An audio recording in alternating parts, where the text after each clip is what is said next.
Jumuiya kuimarisha taaluma na maadili ya Kiislamu Zanzibar, JUKTAM KIS, kwa mafunzo ya dini na sunna kwa Uislamu. Usiache kusubscribe, kulike na kucomment ili uwe kwanza kupata taarifa kila tunapoweka video mpya. Bismillah, salatu wassalamu ala rasulillah wa ala alihi wa ashabihi wa man walah, wa ba'du.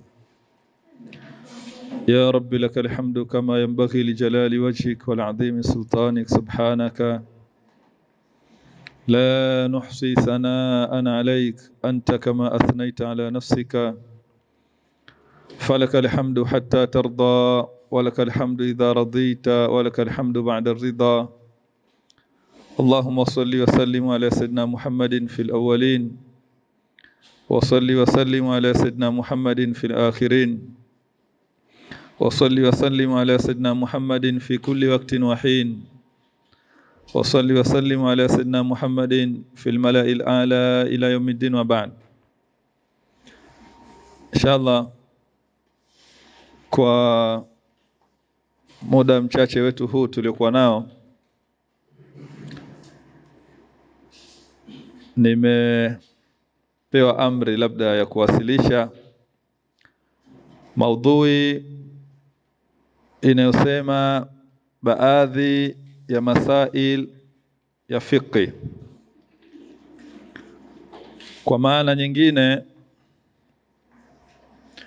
ma yakbahu almuslimu jahluhu, vitu ambavyo anapata dhambi muislamu akiwa havijui. Kwa lugha ya Kiarabu tunaambiwa ma yakbahu almuslimu jahluhu. Yapo baadhi ya mambo ambayo yanakuwa ni aibu kwa baadhi ya fani na watu wenye fani zao. Wanavyoni wameandika vitabu, mimi nitazungumza zaidi katika upande huu, japo kwamba darasa yetu itakuja kuonesha kwamba upande ni mmoja. Katika masaili ya kifiqhi, wanaojua fiqhi wanaitwa mafukaha. Wanaojua elimu ya fiqhi wanaitwa mafukaha. Wanaojua elimu ya hadithi wanaitwa ahlul hadith au muhaddithun. Wanaojua elimu ya sira, kila elimu ina majina yao.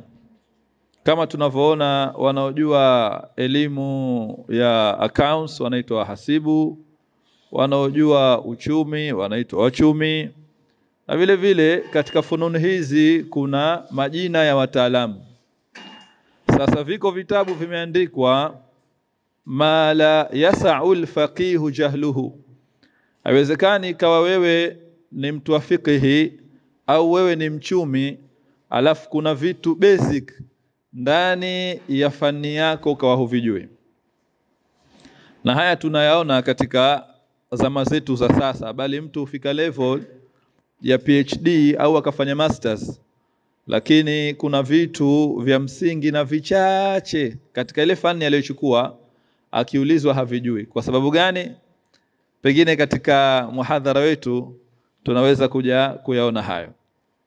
Kwa hiyo tutazungumza baadhi ya masaili ya kifiqhi ambayo yakbahu almuslimu jahluhu, anapata madhambi muislamu akiwa hayajui mambo hayo. Naam. Mwasilisaji nimeandikwa jina hapo, unaitwa Saadat Imam, na ka Michenzani, lakini zaidi kitaaluma natokea Madrasatun Nur. Tunafahamu Madrasatun Nur? Bakathiri. Madrasatun Nur au msikiti Baraza upo Mkunazini pale Bakathiri. Na huyu alioandika notes hizi pale kaniandika Sheikh Saadat. Mimi si shekhe. Na kwa sababu shekhe ina tafsiri zake. Nani anajua tafsiri ya shekhe? Namba.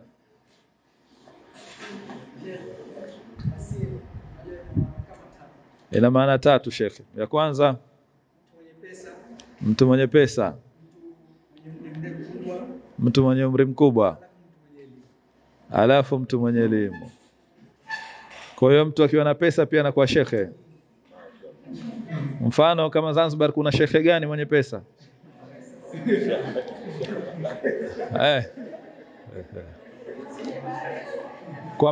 Kwa maana hiyo basi mimi simo kwenye maana zote tatu.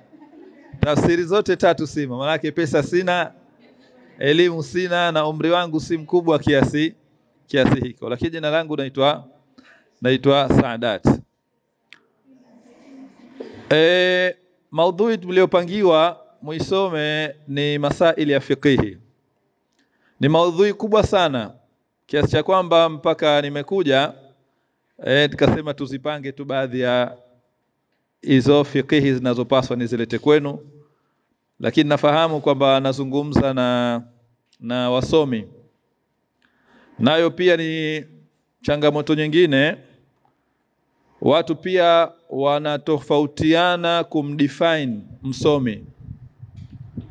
Bimaana tafsiri nyingine inaitwa alim, watu wawili tofauti. Msomi na mwanachuoni ni watu wawili tofauti, na mwanafunzi. Katika fununi zetu huku kuna mtu anaitwa alim, mwanachuoni. Huyu amekuwa maalumu kwa wale ambao takhasusi yao ulumi za sharia. Mimi ni miongoni mwa wale watu ambao silinganishi au sitofautishi elimu. Sikubali kwamba kuna elimu ya dini, sikubali kwamba kuna elimu ya dunia. Kwa sababu Allah Jalla wa Ala na mtume hawakugawa vigawanyo hivyo. Lakini mtume alichokuja kukigawa, amekuja kugawa elimu yenye manufaa na elimu yenye madhara. Kwa hiyo baadhi ya wakati tunatamka haya maneno labda kwa kutaka kufahamishana tu, ili mtu apate kufahamu ndo aseme elimu ya dini au elimu ya sheria. Kwa hiyo neno mwanachuoni, neno alim au neno msomi, tunasema scholars wa wenyewe wamekhtalifiana ni nani msomi. Lakini kwa ada zetu za kawaida, mtu yote anayekuwepo katika level ya chuo kikuu manake huyo ni msomi. Akiwepo certificate, akiwepo diploma, akiwa degree na masters, huyo anahesabika ni katika wasomi. Taib. Nukta ya mwanzo ambayo tutaipitia alfiqhu. Kwanza tufahamu nini maana ya fiqhi. Fiqhi maana yake ni ufahamu. Maana alfiqhu lughatan alfahmu, ni kufahamu. Tunafahamu maana ya kufahamu.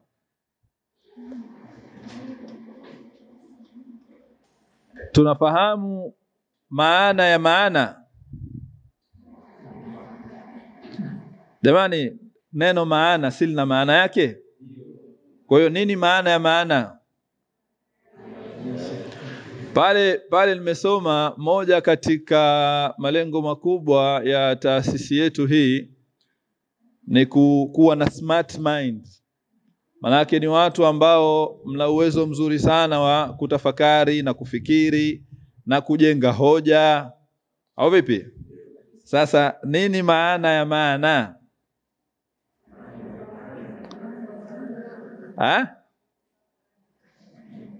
Taib.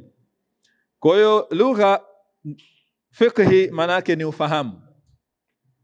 Manake ni ufahamu. Kisheria ni alilmu, kujua ahkamu shari'iyya. Ahkamu ash-shari'iyya ni elimu ya kujua hukumu za kisheria. Hukumu za kisheria maarufu tunazifahamu. Kuna fardhi, kuna sunna, kuna makruhu, kuna mubaha, kuna jawazi, kuna siha. Hizo ndo hukumu za kisheria. Hukumu ambazo chimbuko lake ni dalili. Chimbuko lake ni dalili kutoka katika Qur'ani na sunna za bwana mtume sallallahu alayhi wasallama. Siku hizi umekuja ufahamu mpya ala manhaji as-salafu salih. Wako wanaosema hivyo, lakini wako wengine ambao wanasema Qur'ani na sunna, lakini pia na qiyas au ijtihadi za wanavyoni juu ya kufahamu kwao ile ibara. Tunafahamiana kwa nini watu wanatofautiana?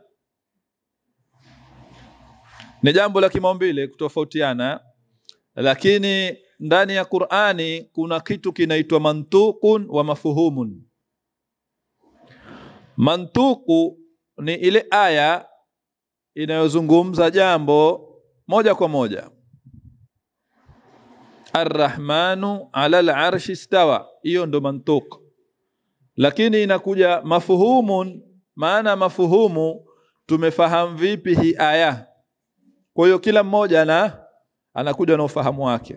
Kwa kuwa huu ufahamu umekuwa wa namna nyingi, kwa hiyo baadhi wanavioni wakasema miongoni mwa machimbuko ya dalili ambazo zinategemewa katika dini ni kuwepo na ijtihadi za wanavioni, ijtihadi ambayo inatoka mule katika Qur'ani na sunna za bwana mtume sallallahu alayhi wasallama.